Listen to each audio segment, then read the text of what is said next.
El papel de la política monetaria por Milton Friedman. Existe un amplio acuerdo acerca de las metas principales de la política económica: alta tasa de empleos, precios estables y rápido crecimiento. El acuerdo no es tan amplio respecto a que estas metas sean mutuamente compatibles o, entre aquellos que la consideran como incompatibles, respecto a los términos sobre los cuales las metas pueden y deben ser sustituidas una por otra. El acuerdo es aún menos amplio acerca del papel que varios instrumentos de política puedan y deben jugar para llegar a las varias metas. Mi tema de esta noche es el papel de uno de dichos instrumentos, la política monetaria, en qué puede contribuir, y cómo debe ser conducida para que contribuya al máximo. La opinión sobre estas preguntas ha fluctuado mucho. En el primer estallido de entusiasmo acerca del recientemente creado Sistema Federal de Reservas, muchos observadores atribuyeron la relativa estabilidad de los años 20 a la capacidad del sistema para una buena entonación, aplicando un término moderno apto. Se llegó a creer ampliamente que había llegado una nueva era en la cual los ciclos de negocios se habían tornado obsoletos, por los adelantos de la tecnología monetaria. Esta opinión fue compartida tanto por economistas como por no profesionales, aunque, desde luego, hubo algunas voces disonantes. La gran contracción destruyó esta ingenua actitud. Las opiniones se volcaron al otro extremo. La política monetaria era un acuerdo, se podía tirar de ella para detener la inflación, pero no se podía empujarla para parar la inflación. Se podía llevar a un caballo a un abrevadero, pero no se podía obligarlo a beber. Tal teoría fue pronto reemplazada por el riguroso y sofisticado análisis de Keynes.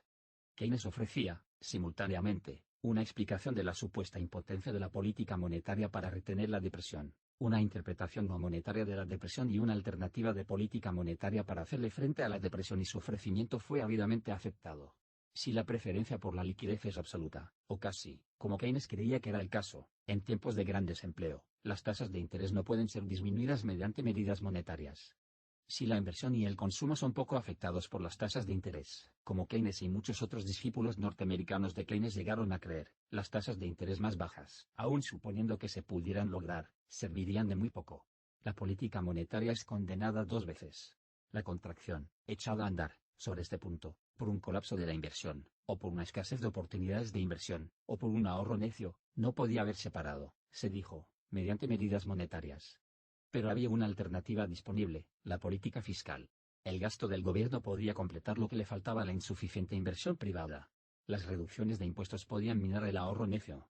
La amplia aceptación de estos puntos de vista, en la profesión de la economía, quería decir que, durante aproximadamente 2 décadas, todas las personas reaccionarias, con muy pocas excepciones, creían que la política monetaria se había tornado obsoleta debido a nuevos conocimientos sobre la economía.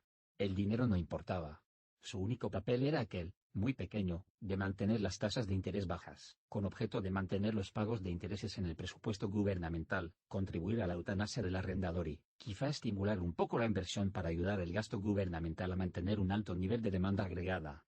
Estos puntos de vista indujeron a la muy extendida adopción de políticas de dinero baratas, después de la guerra, y recibieron un fuerte golpe cuando estas políticas fallaron en un país tras otro, cuando banco tras banco fueron obligados a desistir de la pretensión de que podían mantener, indefinidamente, la tasa de interés, a un nivel de interés bajo.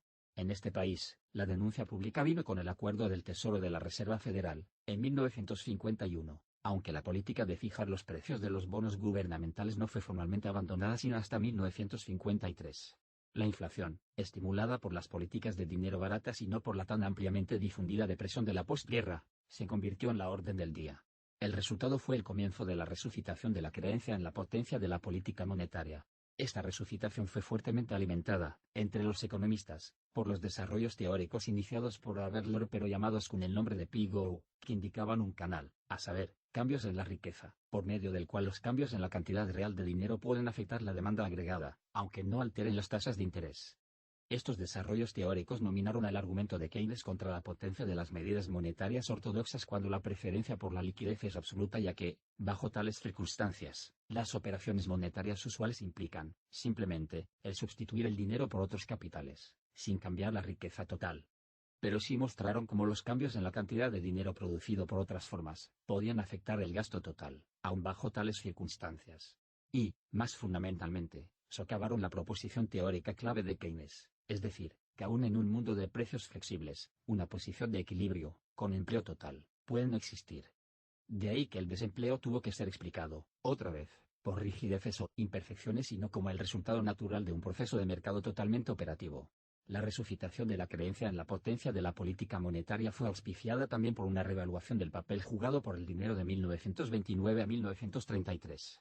Keynes, así como la mayoría de los otros economistas de esos tiempos, creían que la gran contracción en los Estados Unidos ocurrió a pesar de las agresivas políticas expansionarias de las autoridades monetarias, que habían hecho lo mejor que habían podido pero que no habían bastado.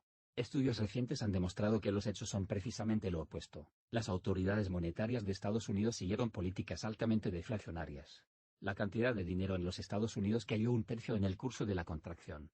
Y cayó no porque no hubieran personas dispuestas a pedir prestado, o sea, no porque el caballo no bebiera. Cayó porque el sistema de Reserva Federal forzó, o permitió, una abrupta reacción en la base monetaria, debido a que falló en no ejercitar las responsabilidades asignadas a él en el decreto de la Reserva Federal para proveer liquidez al sistema bancario.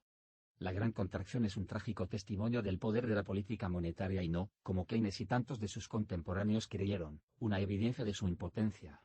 En los Estados Unidos, la resucitación de la creencia en la potencia de la política monetaria fue alimentada también por la creciente desilusión de la política fiscal, no tanto de su potencial para afectar la demanda agregada, sino de la posibilidad práctica y política de su uso. Los gastos respondieron débilmente y con grandes retrasos a los esfuerzos para ajustarlos al curso de la actividad económica, así es que énfasis se derivó a los impuestos. Pero aquí los factores políticos entraron con venganza para no permitir el pronto ajuste a una necesidad implicada, como se ha ilustrado tan gráficamente en los meses desde que escribí el borrador de esta plática.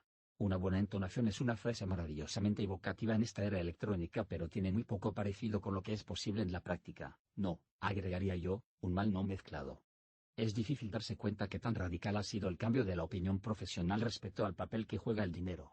Casi ningún economista, actualmente, acepta puntos de vista que fueron moneda común hace unas 2 décadas. Permítanme citar unos cuantos ejemplos. Es una plática publicada en 1945. Goldenweiser, a la sazón director de la División de Investigación del Consejo de Reserva Federal, describió el objetivo primordial de la política monetaria para mantener el valor de los bonos gubernamentales.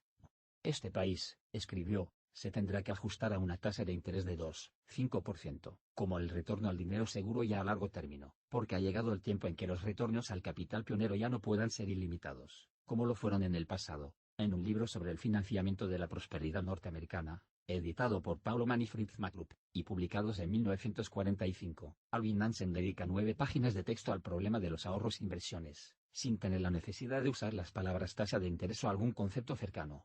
En su contribución a este volumen, Fritz McClure escribió las preguntas relacionadas con la tasa de interés, y en particular las relativas a su variación o su estabilidad, no pueden estar entre los problemas más vitales de la economía de la posguerra, pero están, ciertamente, entre las perplejas. En su contribución, John H. Williams, no es solamente profesor de Harvard sino también antiguo consultor de New York Federal Reserve Bank, escribió, no veo ninguna posibilidad de una resucitación de un control monetario general en el período de la posguerra. Otro de los volúmenes que trata de la política de la posguerra, que apareció en ese tiempo, llamado Planeando y pagando por el no desempleo, fue editado por Abba P. Lerner y Frank de Graham y contenía contribuciones de todo tipo de opiniones profesionales, desde Henry Simmons y Frank Graham, hasta Abba P. Lerner y Hans Neisser. Sin embargo, Albert Alassi, en su excelente resumen de esos escritos, dijo, nuestros contribuyentes no discuten el asunto del abastecimiento del dinero. Los contribuyentes no hacen mención especial de una política de crédito para remediar las depresiones actuales. La inflación puede ser combatida más efectivamente aumentando las tasas de interés. Pero, otras medidas antiinflacionarias son preferibles. El volumen Una investigación de la economía contemporánea, editado por Howard Davis y publicado en 1948, fue una tentativa oficial para codificar el estado del pensamiento económico de su tiempo. En su contribución, Arthur Mitties escribió, yo creo que, en el terreno de la acción compensatoria, la política fiscal debe llevar sobre sus hombros la mayor parte de la carga. Su principal rival, la política monetaria, parece no estar comprometido a algo como el bajo nivel actual de tasas de interés sobre una base a largo plazo. Estas transcripciones sugieren el sabor del pensamiento profesional de hace unas décadas. Si usted quiere proseguir con esta investigación, le recomiendo que compare las secciones sobre dinero, cuando las pueda encontrar en los textos sobre principios de la primera época de la posguerra, con las largas secciones de los libros actuales, aun cuando, o especialmente, los primeros y los recientes textos sobre principios, sean ediciones diferentes del mismo trabajo. El péndulo se ha alejado desde entonces y no hasta la posición de los últimos años 20, sí, cuando menos, más cerca es de aquella posición que de la de 1945. Existen, desde luego, existen muchas diferencias entre entonces y ahora, aunque menos en la potencia atribuida a la política monetaria que los papeles asignados a ella y al criterio por el cual los profesionistas creen que la política monetaria debe ser guiada. Por lo tanto, los papeles principales asignados a la política monetaria tuvieron por objeto promover la estabilidad de los precios y preservar el estándar del oro. Los principales criterios de la política monetaria fueron el estado del mercado de dinero, el grado de especulación y el movimiento del oro. Hoy en día, la primacía se asigna a la promoción del no desempleo, y la prevención de la inflación se le considera como un objetivo continuo pero definitivamente secundario. Y hay un desacuerdo importante acerca del criterio sobre la política, que varía desde el énfasis en las condiciones del mercado de dinero, las tasas de interés y la cantidad de dinero, hasta la creencia de que el estado del empleo mismo debe ser el próximo criterio de la política. Hago notar, sin embargo, la similitud entre los puntos de vista que prevalecían en los últimos años 20 y los que existen actualmente porque me temo que, tanto ahora como entonces, el péndulo pudo muy bien haberse alejado demasiado y que, ahora como entonces estamos en peligro de asignar a la política monetaria un papel más grande de los que puede llevar a cabo. No estando acostumbrado, como estoy, a designar la importancia del dinero, haré notar, por lo tanto, como mi primera tarea, lo que la política monetaria no puede hacer. Después, trataré de indicar lo que puede hacer y cómo puede contribuir, de la mejor manera, en el presente estado de nuestros conocimientos, o de nuestra ignorancia. Lo que la política monetaria no puede hacer es seleccionado, del mundo infinito de la negación, dos limitaciones de la política monetaria, para discutirlas. 1. No puede fijar las tasas de interés más que por muy limitados periodos. 2. No puede fijar la tasa de desempleo más que por muy limitados periodos. Selecciona estas porque lo contrario es lo que se ha creído, o lo que se cree, ampliamente, porque corresponden a las dos tareas principales inconseguibles que se le asignen siempre a la política monetaria y porque, esencialmente, el mismo análisis teórico cubre a ambas. 1. Fijación de tasas de interés. La historia ya ha persuadido a muchos de ustedes acerca de la primera limitación. Como se anotó antes, la falla de las políticas de dinero barato fue una fuente principal de la reacción contra el keynesianismo de criterio simple. En los Estados Unidos, esta reacción involucró el reconocimiento muy generalizado de que la fijación de precios de bonos de los tiempos de la guerra y de la posguerra fue un error, que el abandono de esta política fue un paso deseable e inevitable y que no tenía ninguna de las consecuencias perturbadoras y desastrosas que fueron tan libremente pronosticadas en aquellos tiempos. La limitación se deriva de una característica mal interpretada de la relación entre dinero y tasas de interés. Dejen que la Fed intente mantener bajas las tasas de interés. ¿Cómo tratará de hacerlo? Comprando valores. Esto aumenta sus precios y reduce sus rendimientos. Durante el proceso, también aumenta la cantidad de reservas disponibles para los bancos y, por lo tanto, el monto del crédito bancario y, por último, la cantidad total de dinero. Es por eso que los banqueros centrales, en particular, y más abiertamente, la comunidad financiera, generalmente creen que un aumento en la cantidad de dinero tiende a bajar las tasas de interés. Los economistas académicos aceptan la misma conclusión pero por diferentes razones. Ellos ven en el ojo de su mente un cuadro por preferencia por liquidez, con un declive negativo. ¿Cómo se puede inducir a las personas a guardar cantidades más grandes de dinero? Solamente ofreciendo tasas de interés bajas. Hasta cierto punto, ambos tienen razón. El impacto inicial de aumentar la cantidad de dinero a un ritmo más rápido del que ha estado aumentando, es reducir las tasas de interés, por un tiempo, más de lo que se hubieran reducido, de otra manera. Pero esto es solo el principio del proceso, no el fin. El ritmo más rápido de crecimiento monetario estimulará el gasto, tanto a través del impacto en inversiones de tasas de interés de mercado más bajas, como a través del impacto en otros gastos y, por lo tanto, precios relativos de saldos de efectivo más altos de lo deseable. Pero el gasto de una persona es el ingreso de otra. El aumentar el ingreso aumentará el cuadro de preferencia de liquidez y la demanda de préstamos. También puede aumentar los precios, lo cual reducirá la cantidad real de dinero. Estos tres efectos invertirán la presión descendente inicial sobre las tasas de interés, bastante pronto, digamos, en algo menos que en un año. Juntos, tenderán, después de un intervalo un poco más largo, de 1 o 2 años, a volver a colocar las tasas de interés en el nivel en el cual hubieran estado, de otra manera. Ciertamente, dada la tendencia de la economía a sobrereaccionar, muy probablemente aumentarían las tasas de interés, temporalmente, más allá de ese nivel, poniendo en marcha un proceso cíclico de ajustes. Un cuarto efecto, siempre y cuando fuera operativo, irá aún más allá y significará, definitivamente, que un ritmo más alto de expansión monetaria corresponderá a un nivel de tasas de interés más alto, y no más bajo, que el que hubiera prevalecido, de otra forma. Dije que el ritmo más alto de crecimiento monetario produzca aumento de precios y dejará que el público espere que los precios continúen subiendo.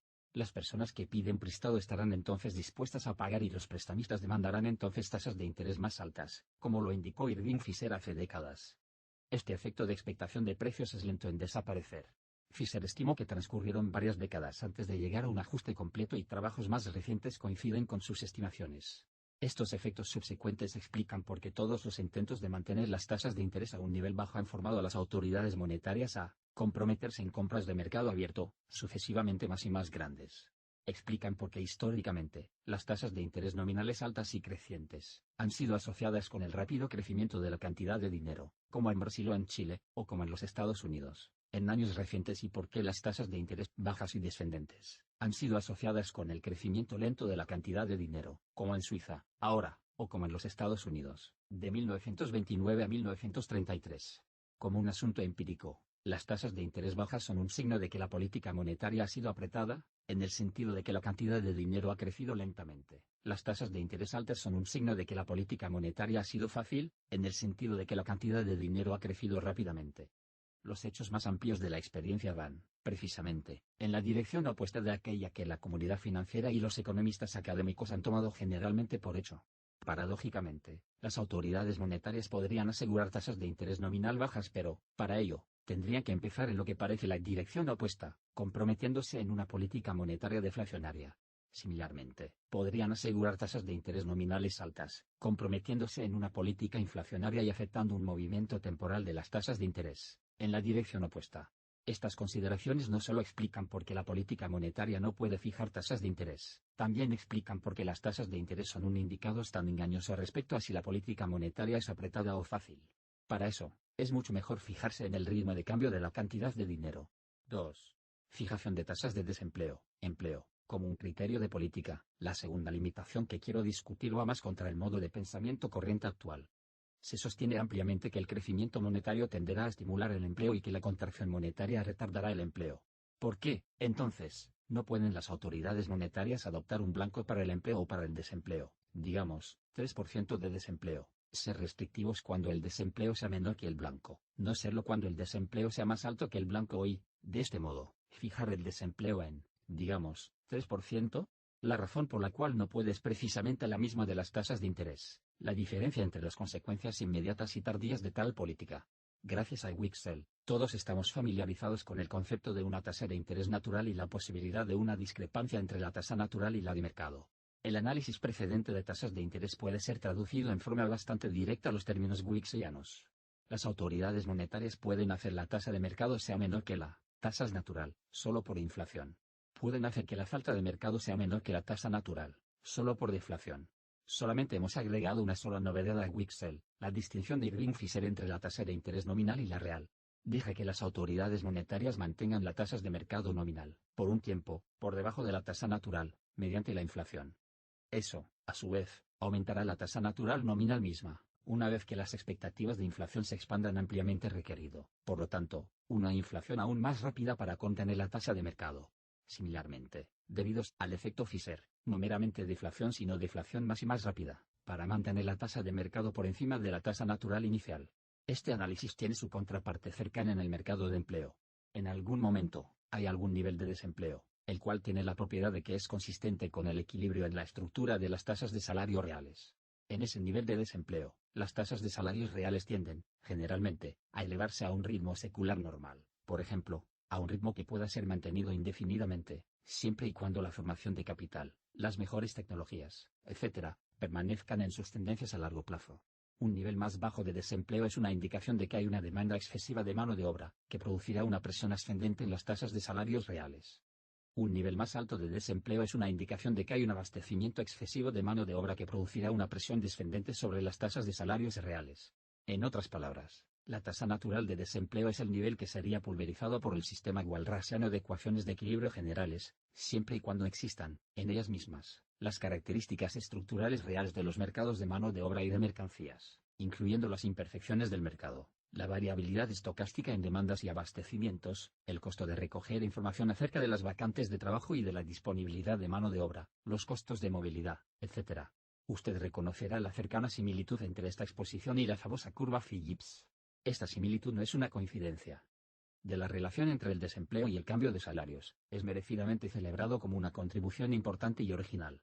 Pero, desgraciadamente, contiene un defecto básico, la falla de distinguir entre los salarios nominales y los salarios reales, Igual que el análisis de Wixell falló en distinguir entre las tasas de interés nominales y las tasas de interés reales. Implícitamente, Phillips escribió su artículo para un mundo en el cual todos anticipaban que los precios nominales serían estables y en el cual esa anticipación permanecía inmovible e inmutable, pasara lo que pasara a los precios y a los salarios reales. Suponga usted en contraste, que todo el mundo espera que los precios aumentaran a un ritmo de más de 75% al año como, por ejemplo, ocurrió en Brasil hace unos pocos años. En ese caso, los salarios deben aumentar a ese ritmo simplemente para mantener los salarios reales sin cambio. Un abastecimiento de manos de obra será reflejado en un aumento menos rápido en los salarios nominales, que en los precios anticipados y no en un declive absoluto de los salarios. Cuando Brasil llevó a cabo una política para bajar el ritmo del aumento de precios y tuvo éxito en bajar el aumento de precios a aproximadamente 45% al año, hubo un aumento inicial rápido en el desempleo, debido a que, bajo la influencia de las anticipaciones anteriores, los salarios estuvieron subiendo a un paso más alto que el nuevo ritmo de aumento de precios, aunque más bajo que antes. Este es el resultado experimentado y que se debe esperar, de todos los intentos para reducir la tasa de inflación por debajo de aquella que se había anticipado ampliamente. Para evitar malentendidos, permítame hacer énfasis en que al usar el término de ritmo natural de desempleo, no quiere sugerir que sea inmutable e incambiable. Por el contrario, muchas de las características del mercado que determinan su nivel son hechas por el hombre y por las políticas. En los Estados Unidos, por ejemplo, las tasas de salario mínimo legal, así como los decretos Walsh-Allen y Davis-Bacon y la fuerza de los sindicatos de trabajos, hacen que la tasa natural de desempleo sea más alta de lo que sería de otra manera. Las mejoras en los canjes de empleos, en la disponibilidad de información acerca de vacantes de trabajo y de abastecimiento de mano de obra, etc., tenderían a bajar la tasa natural de desempleo. Uso el término natural, por la misma razón que lo usó Wixell, o sea, para tratar de separar las fuerzas reales de las fuerzas monetarias. Asumamos que las autoridades monetarias tratan de fijar la tasa de desempleo del mercado a un nivel por debajo de la tasa natural. Para efectos de exactitud, supongamos que se requiere un 3% como blanco de la tasa y que la tasa natural es más alta que el 3%. Supongamos también, que comenzamos en un periodo en que los precios han sido estables y que el desempleo es más alto del 3%. De acuerdo a eso, las autoridades aumentan la tasa del crecimiento monetario. Esto será expansionario. Aumentando los saldos de efectivo nominales, más de lo que el público lo desea, se tenderá, inicialmente, a bajar las tasas de interés y, de esta y de otras formas, a estimular el gasto. El ingreso y el gasto comenzarán a subir. Para empezar, mucho, o la mayoría, del aumento del ingreso tomará la forma de un aumento en la producción y en el empleo, más que en los precios. El público ha estado esperando que los precios sean estables y los precios y los salarios han sido fijados sobre estas bases, para dentro de algún tiempo. A las personas les toma tiempo ajustarse a un nuevo estado de demanda. Los productores tenderán a reaccionar a la expansión inicial de la demanda agregada, aumentando la producción, los empleados, trabajando más horas y los desempleados, tomando empleos ofrecidos ahora a los salarios nominales anteriores.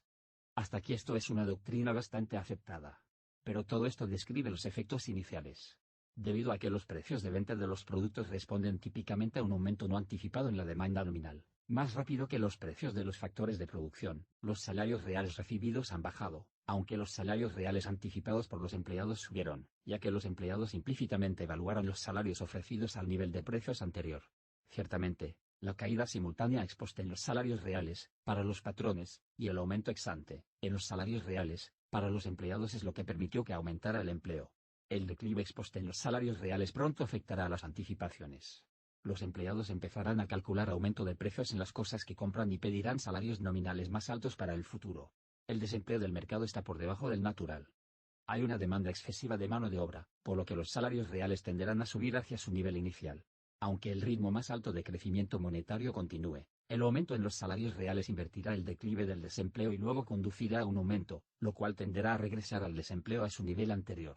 Para mantener el desempleo en su nivel previsto de 3%, las autoridades monetarias tendrían que aumentar el crecimiento monetario todavía más. Como en el caso de la tasa de interés, la tasa del mercado puede ser mantenida por debajo de la tasa natural solamente por medio de la inflación. Igualmente, como en el caso de la tasa de interés, solamente acelerando la inflación. Inversamente, dejen que las autoridades monetarias escojan un blanco para la tasa de desempleo que sea mayor que la tasa natural y ello producirá una deflación y, además, acelerada. Y si las autoridades monetarias escogen la tasa natural, ya sea de intereses o de desempleo como su blanco, un problema es que las autoridades no pueden saber lo que es una tasa natural. Desgraciadamente, todavía no hemos diseñado un método para estimar, con precisión y rapidez, la tasa natural tanto del interés como del desempleo. Y la tasa natural misma, cambiará de tiempo en tiempo. Pero el problema básico es que aunque las autoridades monetarias conocieran la tasa natural y trataran de fijar la tasa del mercado a ese nivel, ello no conduciría a una política determinada. La tasa del mercado variará de la tasa natural por muchas clases de razones distintas de las de la política monetaria. Si las autoridades monetarias responden a estas variaciones, pondrán en vigor efectos de plazos más largos que harán que cualquier camino de crecimiento monetario que se sigan sea últimamente consistente con la regla de la política.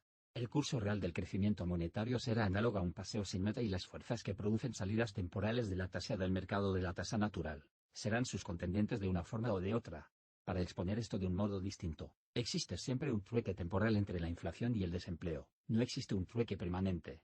El temporal no proviene de la inflación per se sino de la inflación no anticipada, lo cual quiere decir que proviene de una creciente tasa de inflación. La ampliamente esparcida creencia de que existe un trueque permanente, es una versión sofisticada de la confusión entre alto y creciente, las cuales todos reconocemos en formas más simples. Una tasa de inflación creciente puede reducir el desempleo y una alta no lo reducirá. Pero ¿cuánto tiempo es, dirá usted, lo temporal? Para las tasas de interés tenemos alguna evidencia sistemática respecto a cuánto tiempo toma cada uno de los diversos efectos para desarrollarse. Para las tasas de desempleo no tenemos evidencias. A lo más, puedo aventurar un juicio personal, basado en un examen de la evidencia histórica, en donde los efectos iniciales de una tasa de inflación más alta y no anticipada, duran aproximadamente de 2 a 5 años, en donde este efecto inicial empieza luego a invertirse y en donde un ajuste total a la nueva tasa de inflación toma más o menos el mismo tiempo para el empleo, que para las tasas de intereses, o sea, digamos, un par de décadas. Tanto para las tasas de interés como para el empleo, permítanme agregar una calificación. Estas estimaciones son para cambios en la tasa de inflación del orden de la magnitud que ha sido experimentada en los Estados Unidos. Para cambios mucho más grandes, como los que ha habido en países sudamericanos, el proceso de ajuste total se apresura mucho más. Para expresar la conclusión general de una manera aún más distinta, las autoridades monetarias controlan las cantidades nominales, directamente, la cantidad de sus propias responsabilidades.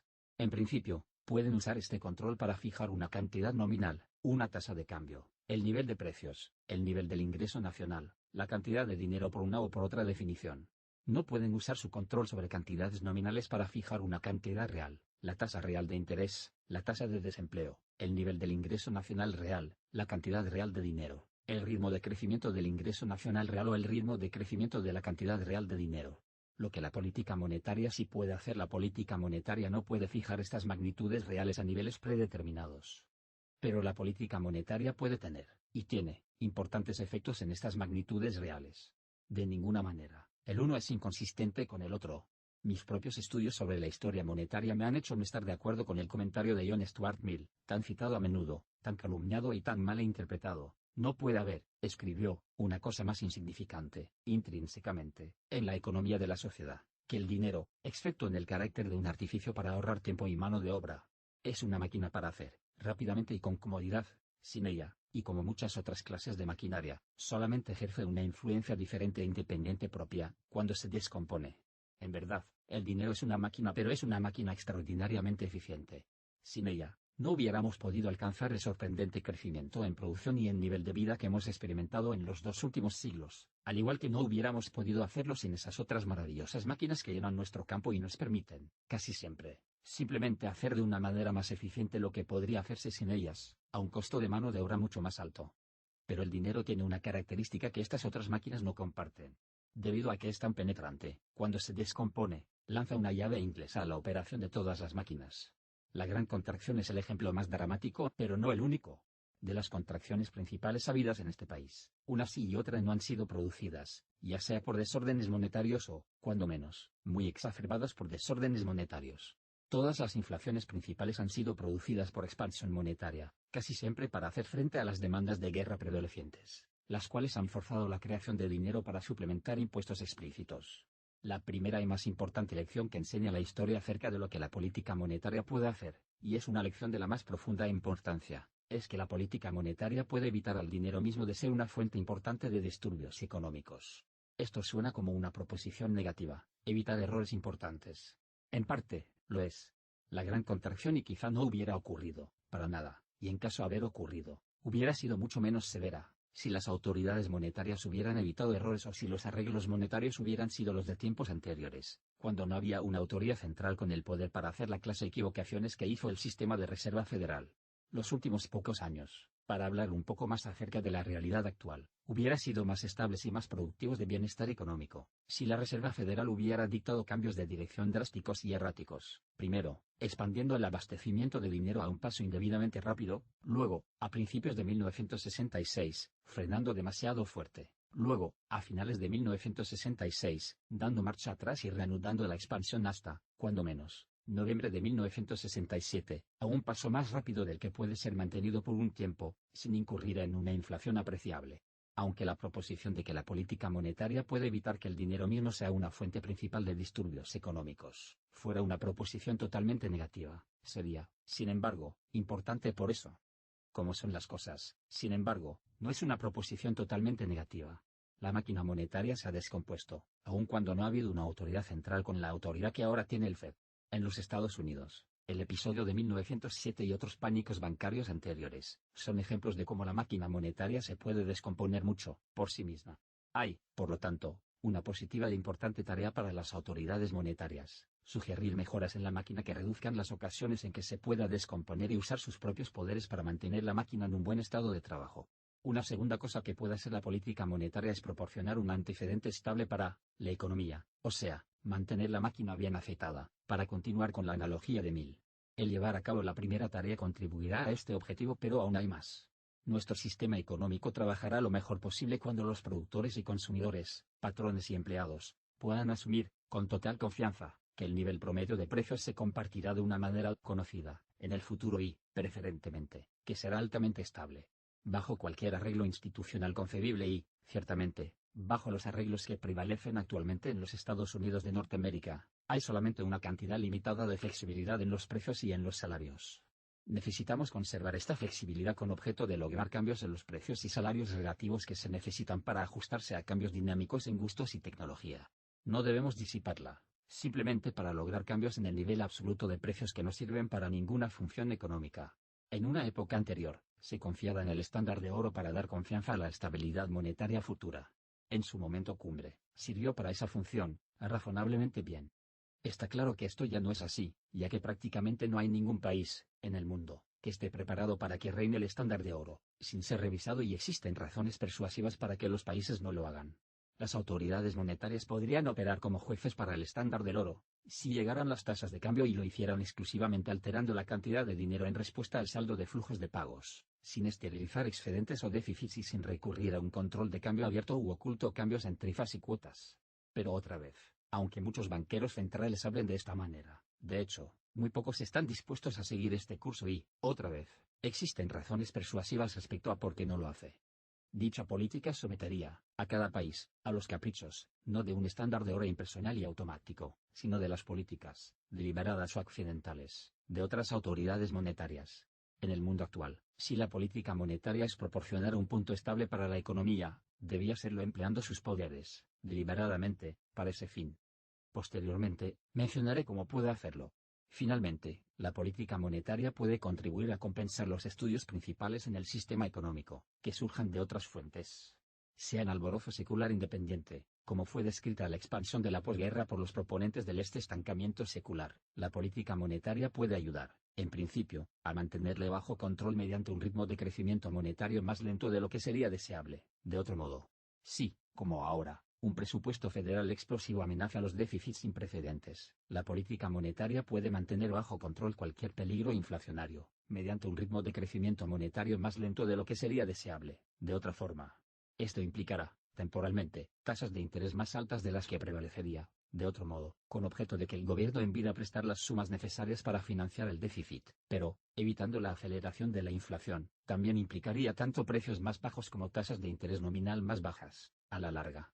Si el final de una guerra sustancial ofrece al país una oportunidad para transferir recursos de la producción de tiempos de guerra a la producción de tiempos de paz, la política monetaria puede suavizar la transmisión mediante un ritmo de crecimiento monetario más alto de lo que sería deseable. De otra manera, aunque la experiencia no es muy alentadora en el sentido de que lo pueda lograr, sin ir demasiado lejos.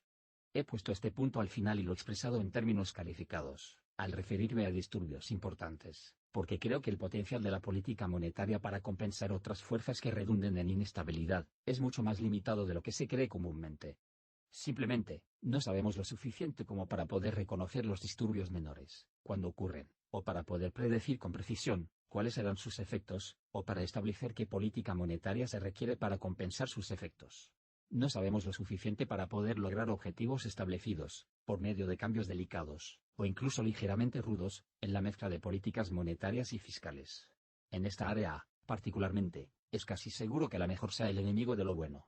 La experiencia sugiere que el camino de la sabiduría es usar la política monetaria explícitamente para compensar otros disturbios, solamente cuando estos ofrezcan un peligro claro actual. ¿Cómo debe ser manejada la política monetaria? ¿Cómo debe ser manejada la política monetaria para construir nuestras metas? ¿Cómo está capacitada para hacerlo?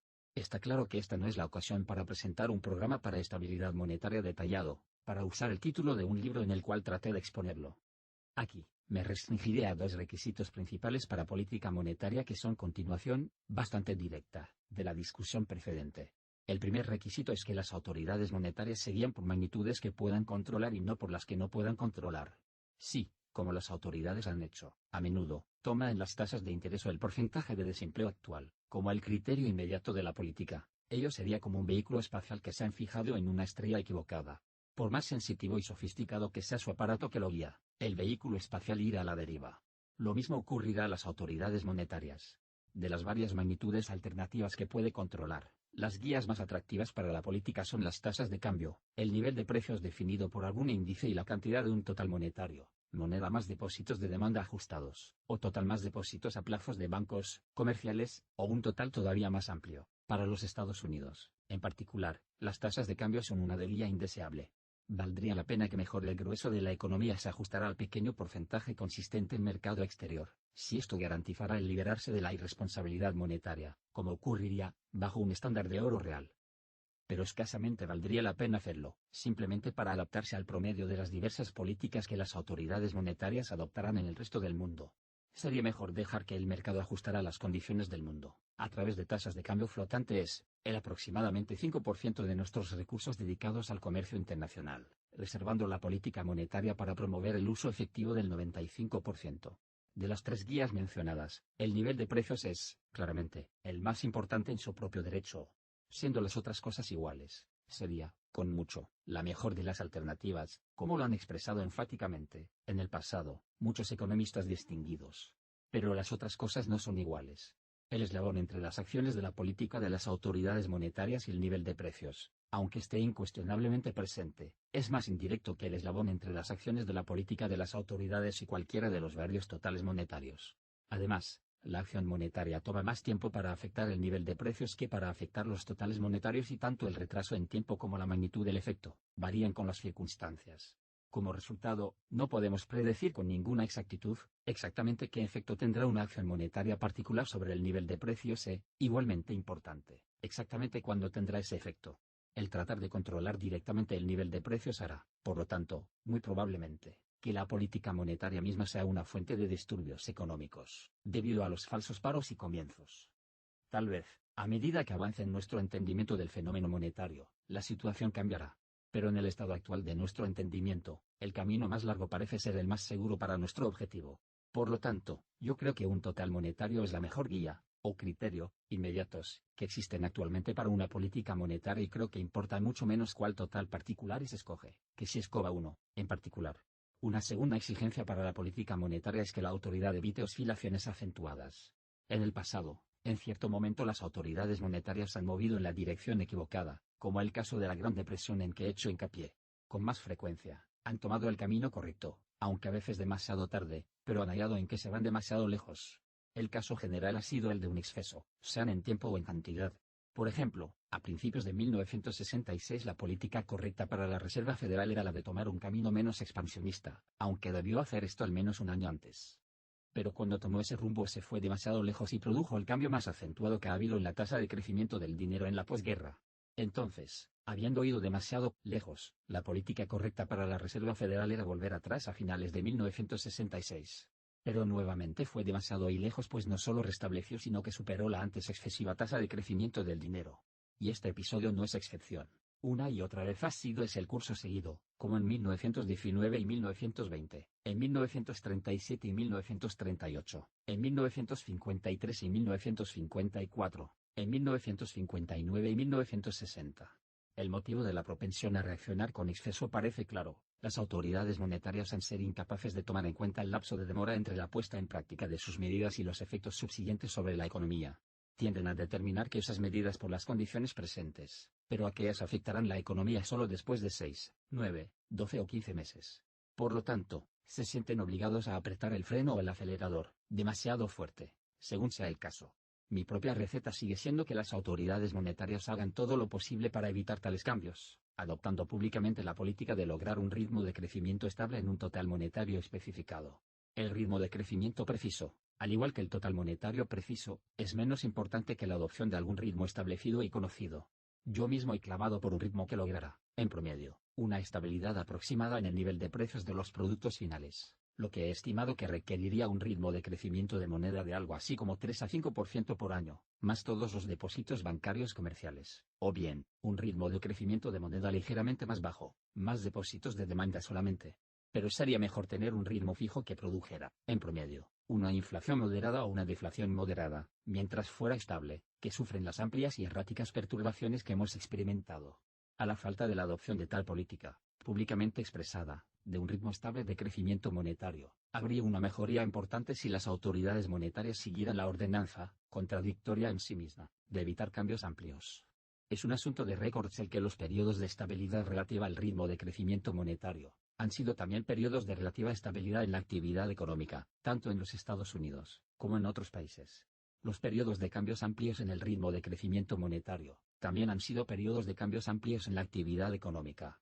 Fijándose a sí mismas un curso estable y ateniéndose a él, las autoridades monetarias podrían contribuir, de forma importante, a promover la estabilidad económica, haciendo que ese curso sea de un crecimiento estable pero moderado, en la cantidad de dinero. Se contribuiría, en forma importante, a evitar tanto la inflación o la deflación de precios.